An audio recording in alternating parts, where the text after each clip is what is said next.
Signal Sciences secures the most important web applications, APIs, and microservices of the world's leading companies. Protecting over 7,500 applications and 150 billion production requests per week, Signal Sciences Next-Gen WAF and RASP help companies increase security and maintain site reliability without sacrificing velocity, all at the lowest total cost of ownership. Signal Sciences' patented technology protects any application against any attack, with integrations into any DevOps toolchain. Signal Sciences. Demand more from your WAF. Learn more at signalsciences.com/PSW.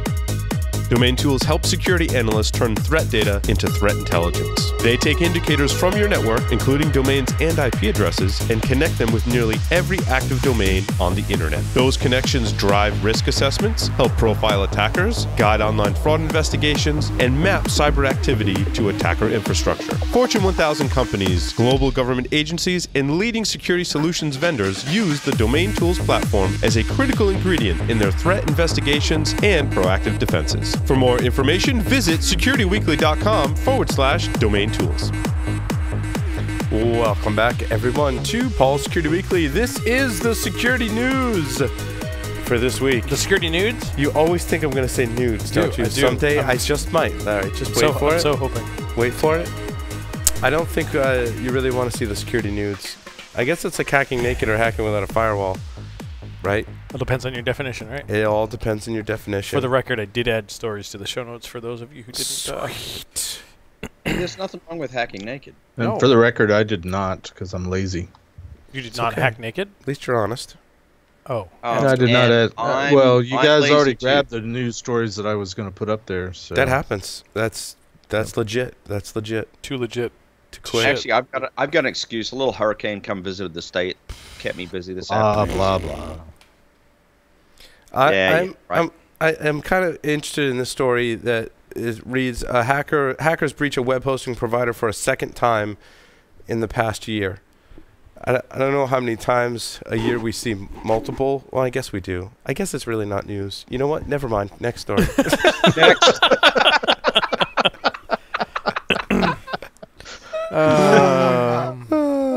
Can we talk about making iPhone security great again? Yeah, sure. Yes, let's do that. That's We were talking about Kanye. mobile device Kanye security. 000 on fucking 000. Well, at least it was a 6 character.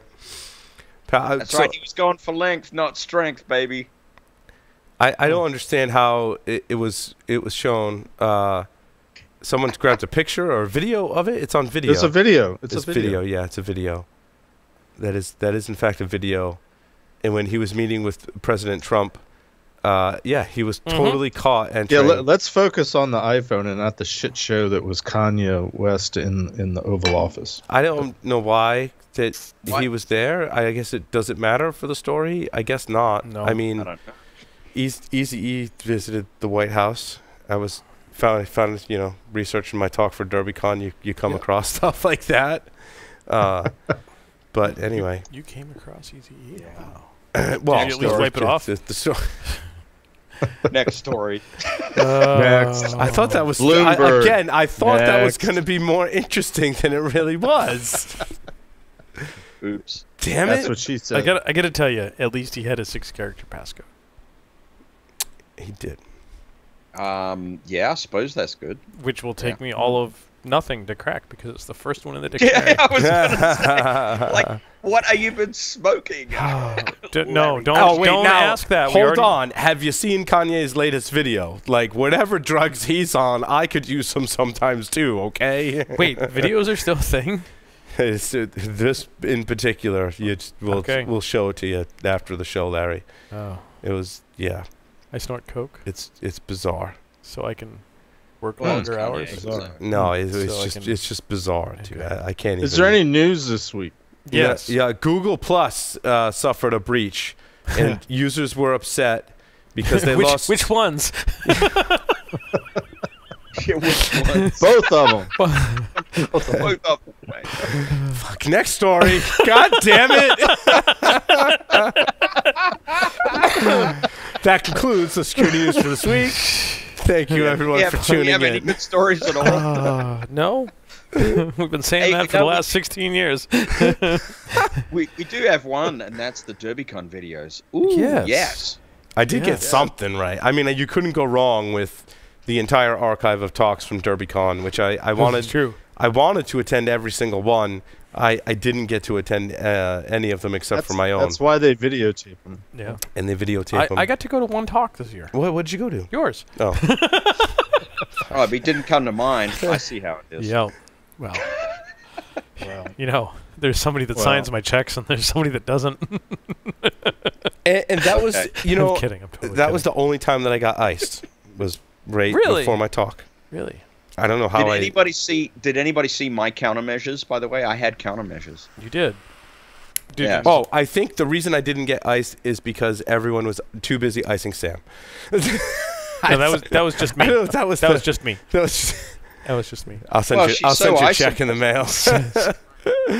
Well, Trent too, but Trent, yep, I paid off all my friends not to ice me, but to ice Sam. It's what it would appear to be. That really wasn't the case, though. the next morning was epic though, because the first thing I did when I saw Sam was iced her on Sunday morning, and she's like, "Oh, you did it again on Sunday morning?" Yeah, like Sunday morning, first thing, like 10 a.m. She's like, "Oh no, Larry!" Okay, so I'm like, "Here, give this to So Mark." we should say for the benefit of our viewers, like icing at DerbyCon is to bring out a Smirnoff ice, and Dave used to heat them up to about 80 degrees. I think he mine wasn't warm that he gave me. Yeah, mine wasn't warm either, but he left them more or less at room temperature this year, I think. I received one that was in fact quite toasty. Okay, so That's the my best. countermeasures this year, I found online a $60 Blitz cooler, which spins either small bottles or small cans inside this gadget that has real ice in it. And I had that up on the podium during my talk. So when Dave brought out the ice, I plugged in my Blitz cooler, revealed it to the audience, dropped my can of Smirnoff ice in there, and powered this thing up. And it was really noisy and obnoxious, but it was really... That's awesome. Really I have cool. to, and that was on video, I'm assuming? Yes, that was on They video. were filming when that happened? Okay, I'm going to have to go watch that. That's awesome. Nice. Yeah, so I had countermeasures. So next year, I won't give away, but I've got some more countermeasures planned because we've got to escalate now. Escalation, no one wins. Yeah, right? Like, what are you going to do? Remove the bubbles from it? Like, it's So, still gonna taste again, horrible. is there Well, any actually, Paul, news maybe this you week? could participate in this without giving too much away. I'm thinking some sort of entire cocktail mixing arrangement that we could roll up onto stage. Well, what you need to do is just mix it with the tomato juice. Oh, crap. Now I'm giving people ideas. Damn it. No. Right. Okay, we'll hold it. We will have a powwow and we will discuss. Is that like an Icy Mary or something? Yeah, an Icy Mary. You just made a new cocktail? I mean, Or it's the wife. Whoa. Lord. Jason, please save us, man. Come on now. Someone needs to save the show. I had a News plan. stories. News stories. Jason. Had a plan, and it went out the window. We already covered 9 of my news stories. Jason, save us, man. So did you hear about the crypto miners in a fake flash update? Wait, Is this like a joke? No. Okay. That's actually one of the news. Oh. No, tell us about No, it. I guess tell us about it then. Save the show, man. Come on. We're Bad derail there, but what the heck, right? Yeah, so it looks like some folks were sending out, putting out fake update messages for Adobe Flash, which is not necessarily new, but now they were pairing it with crypto mining malware. So not only there's do a they thrill. just backdoor somebody's system, they're going to mine some Bitcoin while they're at it or something like that. Well, I mean, I think that has just a sort of beautiful symmetric irony to it. I mean, for years, Adobe was the gift that kept on giving, and to pair it up with some crypto mining, I think is just like really kind of fantastic. Yeah. Actually. And nobody will notice that their CPU got pegged when they start something with Flash, so Because that's just normal. it'll just be normal. I mean, this thing's mining away and CPU's through the roof, and that's what should be happening, right? I mean, and then be like, Paul oh, might, it's just. So somebody Flash. figured out how to make money off of Flash? That's cool. I mean, Paul might notice it because he's into pegging. My CPU. Oh wait, Different. different. Different. Is it though? Turns out that I don't have the complete ownership of all bad jokes tonight.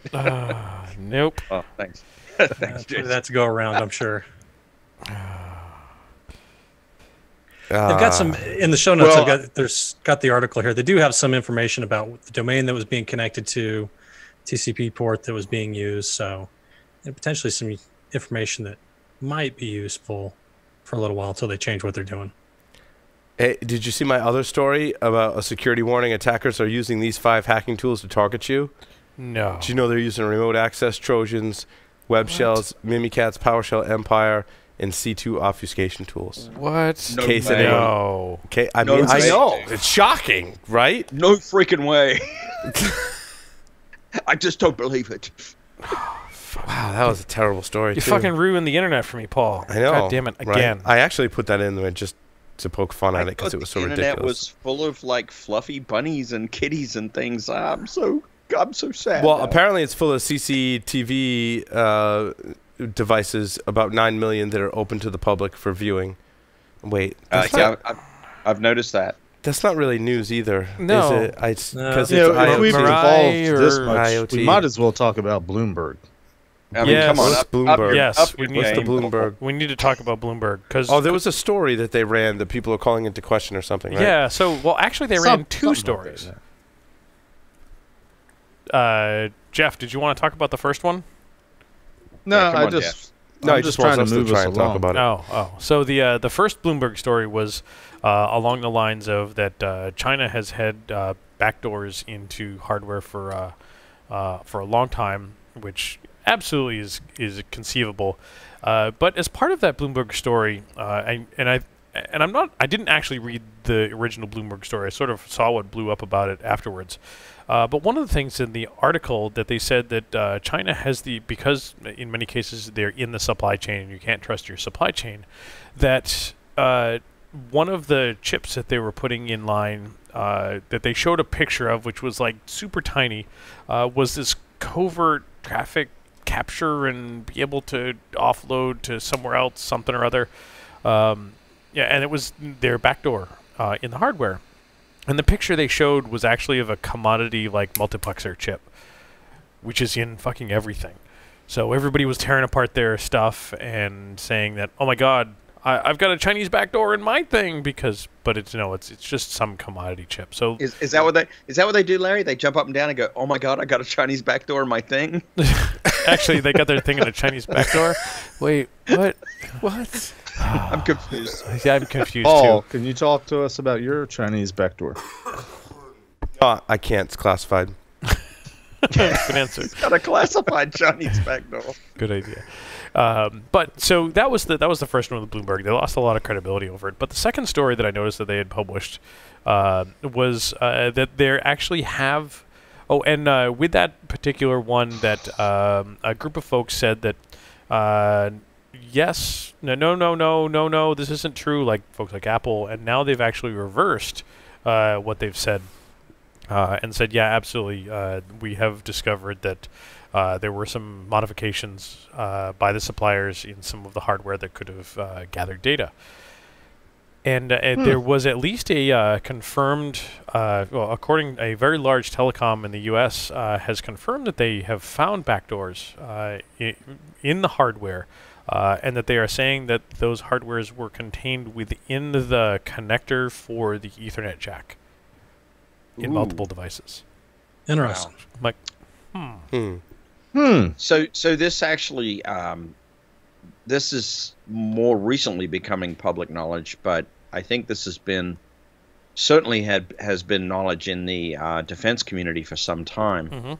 I'm saddened that it's entered the commodity supply chain of servers and crap. Well, I guess it's not recently entered. It's been there for a while. I'm saddened that it's there. Recently discovered. Recently discovered.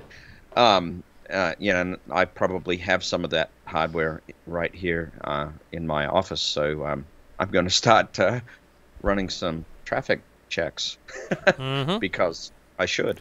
But now that Joff, that becomes a really interesting conversation. Is that are these devices sending data all the time, are they responding to something like port knocking? How often they're responding?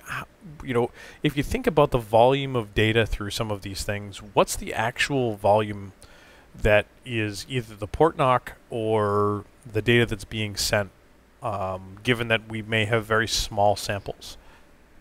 Yeah, I mean, that's exactly right. I mean, it's sort of akin to the if you have a beaconing channel of some sort, what if it's beaconing every 6 months? I mean, how are you actually going to know? Yeah. If this thing is truly compromised, if it's really low and slow, yeah. And if you don't know what stimulus it responds to, what if it responds to some really wacky ICMP packet that they're just going to come get you whenever they want to, or multiple ICMP packets spread across 6 months. 6 months is difficult. Because Paul perked up at that stimulation comment. No, if like at the point, like if you're looking at because this overlaps with active countermeasures, right? Mm-hmm. But if you're looking at your traffic every day or every couple of days, getting a picture, and you're looking at the data, one of the things that I like to look at that we put in Rita will do this in the open source one to not talk about commercial products, but is the least frequently occurring connections. So like in a 24-hour period, if one host on your network made one connection to one host on the internet, and that was the only occurrence of that connection pair over that port, and there was only one connection, that in itself is usually actually beaconing, right? It's someone trying to be low. It is so low and slow that it actually sticks out. It's too low and slow. Yeah, but so once in 6 months is hard because you have to be looking at the right time and hope that your operations are making sure that they're reviewing the data either every day or taking a snapshot that's looking at the past week and looking at that once a week. Yeah. And if you do that during that time frame, Jeff, you should be able to catch that pretty easily because I'm sorting the connections and looking and going, that's anomalous because it only happened once. I mean, I agree, but how many people are really that mature? I mean, I think there's a subset, and I know I deal with customers that are definitely of that maturity level, but it's not that many. I mean, it really is not that many. Especially in that there's this phenomenon that everybody's aware of, I think, and that is sort of being lost amongst the noise. And if we're talking about something that beacons once every, even every day or every week or month, that easily is going to get lost against the amazing amount of day-to-day activities that security ops is dealing with. Yeah, but it's still going to stick out as an anomaly, though, even if it only happens once, because you got to be looking for that. It depends, I think that's the key word. You have to be looking for that. You have to be looking for it, and all the detection technologies, require tuning, and there is at least conceptually, the ability to, sort of teach the detection tool to what looks like normal. So maybe, like you were saying, it only beacons every once in a while. Maybe it beacons more often, but it's not really beaconing, but it does the act to make it look like normal. Am I making sense? Yeah. I mean, there's subterfuge built into this. And the one thing that's really disappointing to me, and this is a related topic, is I wrote a tool a while back called RIR Tools, Regional Internet Registry Tools. And the intent of me writing that was, can I actually zoom in and create IP tables firewall rules to block on a country block basis? And when you dig into that topic, you very quickly discover, as all of us well and truly know, that the regional internet registries around the world have resold IP address space across geographic boundaries. And so the concept that you can actually locate a communications block within specific geographic boundaries is kind of being massively diluted by the fact that IPv4 is completely exhausted at this point. So it is yet again another argument for a well-structured move to v6, because if we have the ability to have well-structured communications from a source identifiable perspective, we're going to get back to a better comfort level there, that we know actually, at least where the traffic is initiating from. Now, of course, we know everybody uses proxies and they they jump across the world onto different networks using Tor or whatever. Or hell, real infrastructure in, say, the U.S. I mean, you think about it. Well, true, cloud infrastructure. What's it take to spool up something at rack space and just have it connect back there? Yeah, but the location doesn't matter. I mean, the location doesn't. If you're looking at the size of the connection and it's really small, and the fact that it only happened between two hosts on, it even doesn't matter what port. Like the fact that only it sounds like you're a sex life. Right? I was going to say, that sounds like Paul's talking about a second. These two hosts communicated once. They only made one connection with each other, and the data size was really small. If that only happens once in 6 months, that, again, in and of itself is anomalous and should be easy to... Your claim that is that attribution is not important as so much as the actual heuristic. I would agree, Paul. Yeah. I would agree. Yeah. Okay. Well, fair enough. I mean, I'm just kind of thinking out loud and putting together some of my attribution thoughts on top of that. But significant challenges. Yeah, and I think to Jeff's point, Jeff's right. I think largely today we need to have a lot of data, a lot of knowledge about our environment, understand what's normal, and we spend a lot of time potentially going down those rabbit holes and looking at it. Where I see a shift in the industry is recognizing that problem and creating solutions to make that better. I think there's some great open source tools to do that, some great techniques, but a lot of the commercial side is largely, and it's kind of refreshing actually, tracking the industry very closely, especially the past few years. It's refreshing to see them identify with a problem and understand that you've only got so many very experienced and knowledgeable people that can look through all that data and actually find stuff that's actionable.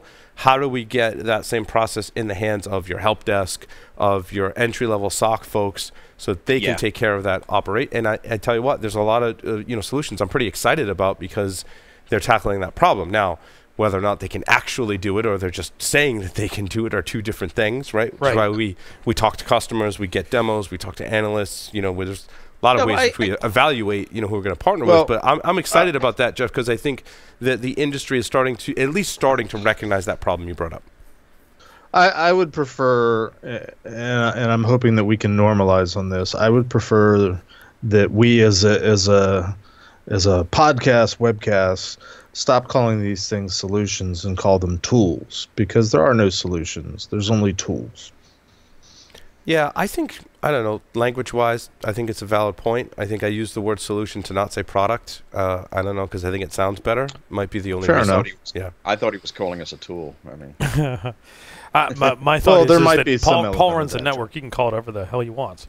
No, it's important. But it's no, but I think we have a responsibility to our audience to try to put truth out there. And the truth is, there are very few, if any, solutions out there.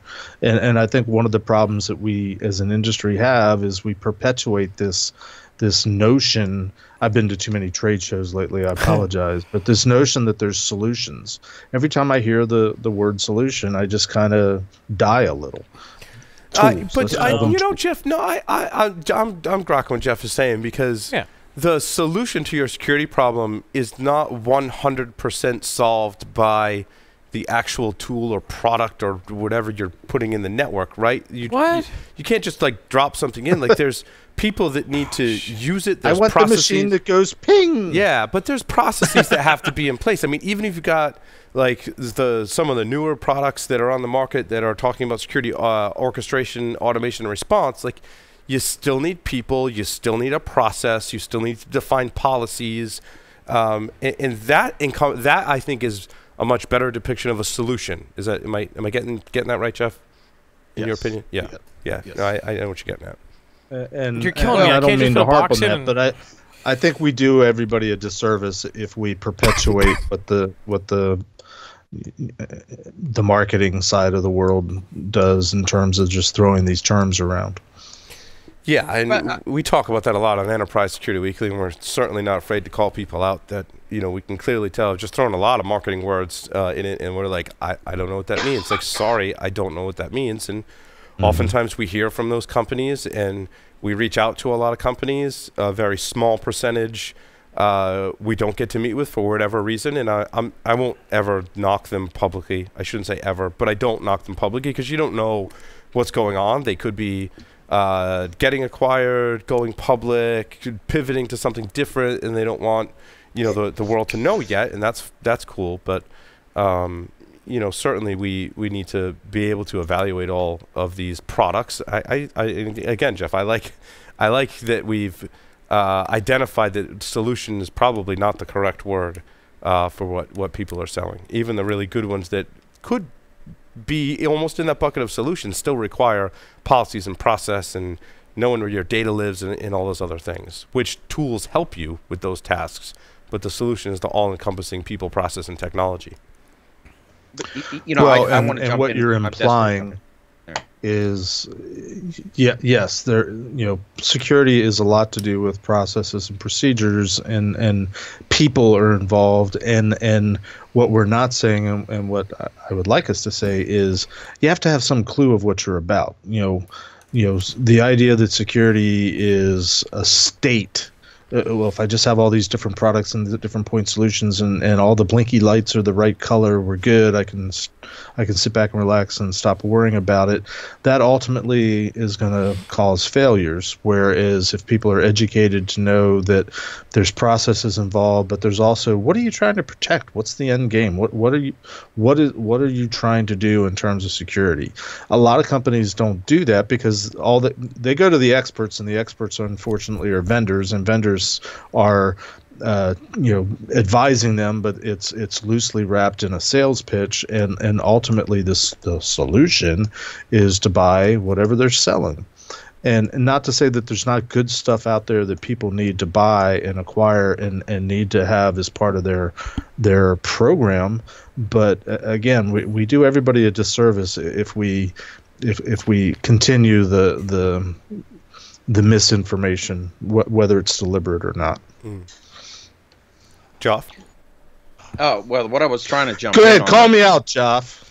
No, I'm not going to call you out. What I'm going to do is sort of reflect back on Enterprise Security Weekly this week, which I happened to make a guest appearance on. And we had way better stories for that show too. I don't know what. You blew your wad on that one. Well, at least I did. Larry's stories were way better than mine here. Sorry, Jeff. Continue. Yeah. Well, no, what I was going to say is, I get the distinct impression that we've come through an evolution in approximately the last 3 years, where the security vendors are really getting focused much more in. I think on what some of the pen testing community, what some of the information security community is actually trying to tell them. And it may not be the right result. Maybe they're getting too focused, but I do feel like we're seeing some changes which are kind of interesting. So I'm somewhat optimistic, but my Achilles heel is being a little too optimistic. So it definitely is something you can fight with me on. Yeah, and there's lots of ways to measure. And I go to, Larry and Joff and Jason and others that are doing pen testing today. And I think one of the measurements, right, is there anything that slows you down or that caught you on, your last few pen tests? Like what's posing a problem when you're going in and doing those tests? I think that's a great, not the only measurement, but it's certainly one measurement that we use here when we validate our vendors and sponsors when they come on the show and people that we want to work with. Oftentimes it's in the reverse, right? John will tell me, like, I will mention someone just like in passing. He's like, that actually is one product that actually will cause us some problems on a pen test. And I'm like, we need to be talking to them, right? Well, that's exactly what I'm trying to highlight, because we are seeing in the pen test industry some solutions, cliche, right? Some solutions that are truly empowering the blue team and getting in our way. Now, we all know it's an arms race, and we all know that we will adapt and come up with some other innovative and creative ways to evade these solutions. But I think I have to admit that these are the kinds of things that I don't think we've seen in a while. So to me, that's a real positive, that we haven't seen those things in a while. And I think what's going to happen is the pen test community is going to certainly evolve into attacking different things, and so we continue the arms race, as is the true legitimate criminal threat community going to evolve in the light of these products and solutions being installed in these various organizations. Mm. Were there other stories, Larry? Yes. One that I thought was actually kind of neat, just given that we've had a little focus on some of this, through you with some Docker stuff. The Windows Server 2019 is said to feature Kubernetes, which That's interesting. That could also that could be a great thing. It could also go horribly wrong, given that it is very easy to misconfigure something like that. Yeah, and that's exactly where I was going, right? Like, new technology is great. However, there's a learning curve, and typically what happens is the attackers take advantage while the IT and security communities catch up on the learning curve and like truly figure out how to deploy them and not have them be some kind of low-hanging fruit, right? I mean, we experienced that. But the sales guy said, I just had to buy it and we'd be good. Yeah. You had to buy that solution. That solution. That solution. Right. And then I'd be golden. There's a solution to that. It would ease my pain. Kubernetes. There's actually a lot of solutions out there for Kubernetes and containers. There's lots of solutions for pain too. Yes. I feel like Jeff's in the process of what in Australia we would call taking the mickey out of us. What does that mean? That means you're being very obtuse and potentially sardonic, even sarcastic. You're a downer, man. Curmudgeoning. And now my UPSs are bitching again, so my generator must be running out of gas. So if I disappear in a minute, you'll know what happened. Gotta go feed the generator. Yes. You got the settings right. You just forgot to put gas in it. I think Microsoft's really coming around to including Linux on their operating system, now Kubernetes. Like, there's all things that it's not the old Microsoft anymore.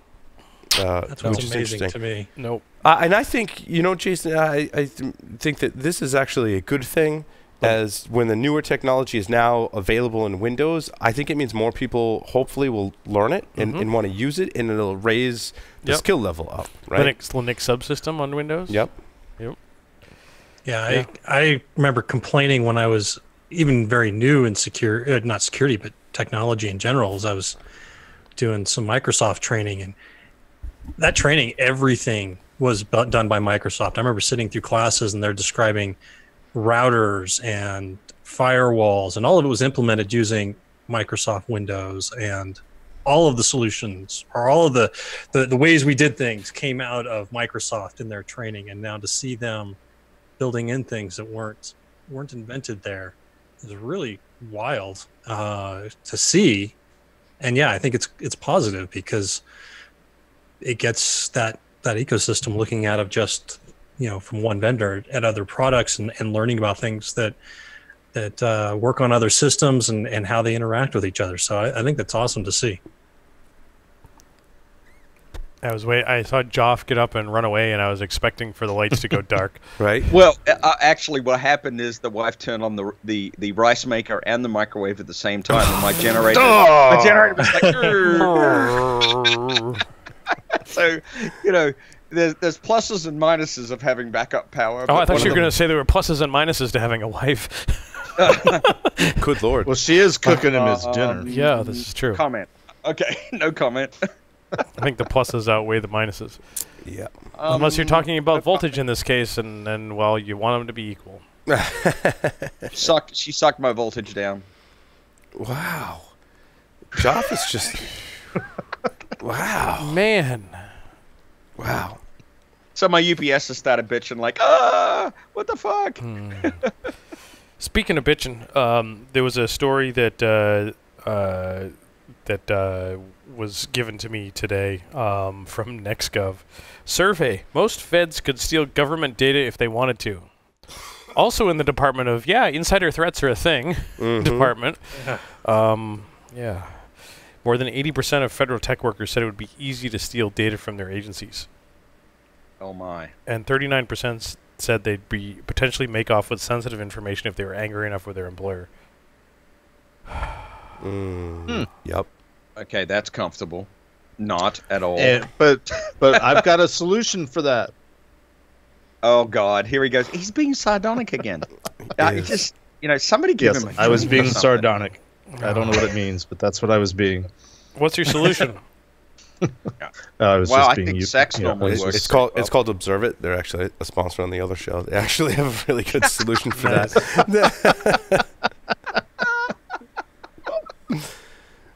Well, they do. Somebody end the show before I die.